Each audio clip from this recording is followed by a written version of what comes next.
Hello bachcho, let's see this question. The question says the upper end of a wire of radius 4 mm and length 100 cm is clamped and its other end is twisted through an angle of 30 degree. Then angle of shear is.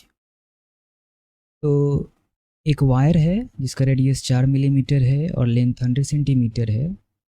इसकी एक and को clamp कर लिया जाता है यानी पकड़ लिया जाता है और दूसरे एंड को ट्विस्ट किया जाता है 30 डिग्री एंगल से। तो एंगल ऑफ शेयर हमारा क्या होगा?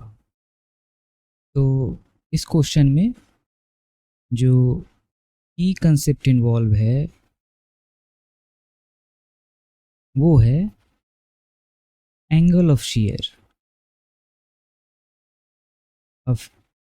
अब एंगल ऑफ शेयर क्या होता है तो पहले हम विजुलाइज करते हैं कि हमारा वायर कुछ ऐसा सिलेंड्रिकल होगा,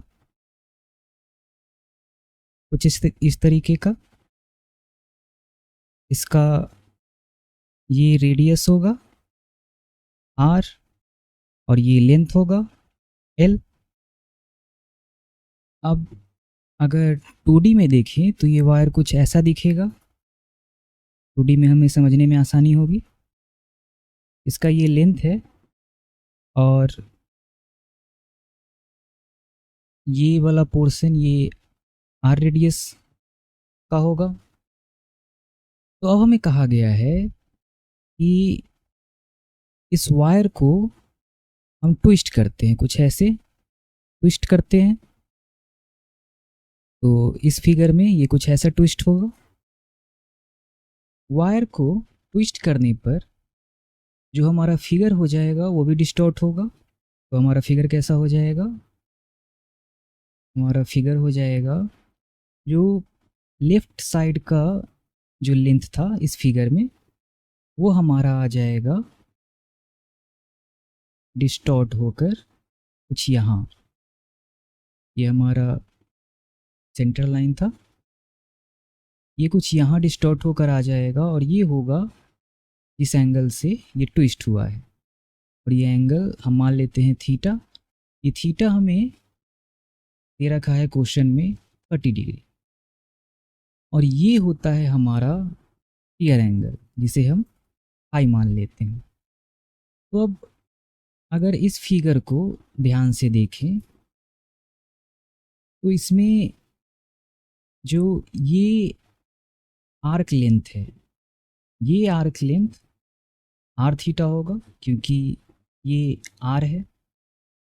अब इस फिगर को अगर हम ये मान लें कि आर थीटा ऑलमोस्ट स्ट्रेट है, क्योंकि ये बहुत छोटा डिस्टेंस है तो ये ऑलमोस्ट स्ट्रेट है, तो ये फिगर कुछ ऐसा बन जाएगा। यहाँ पर ये लेंथ आर थीटा है, ये लेंथ एल है और ये एंगल फाई है। तो इस फिगर में tan फाई हो जाएगा R theta divided by L. अब चूंकि फाई का वैल्यू बहुत कम है तो tan फाई ऑलमोस्ट इक्वल हो जाएगा फाई के और ये इक्वल हो जाएगा R theta divided by L के। तो चलिए अब हम वैल्यूज पुट करते हैं और फाई की वैल्यू निकालते हैं। तो फाई हमारा यहाँ से हो जाएगा, फाई हमारा आया है R theta by L. R की वैल्यू क्वेश्चन में हमें दे रखी है 4 मिलीमीटर, तो मीटर में ये हो जाएगा 4 मल्टीप्लाइड बाई 10⁻³ मीटर। थीटा की वैल्यू है 30 डिग्री और लेंथ एल की वैल्यू क्वेश्चन में है 100 सेंटीमीटर, तो ये 100 मल्टीप्लाइड बाई 10⁻² मीटर जो कि हो जाएगा 1। तो यहाँ से आई की वैल्यू हो जाएगी 4 multiplied by 30 degree multiplied by 10⁻³ metre से मीटर हमारा डिवाइड हो जाएगा। आई की वैल्यू यहाँ से आ गए 120 degree multiplied by 10 raise to the power -3, यानी ये रिड्यूस होकर हो जाएगा 0.12 डिग्री।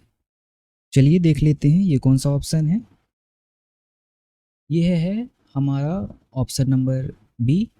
ऑप्शन नंबर बी हमारा करेक्ट ऑप्शन होगा। Hope you understood it well. Best of luck.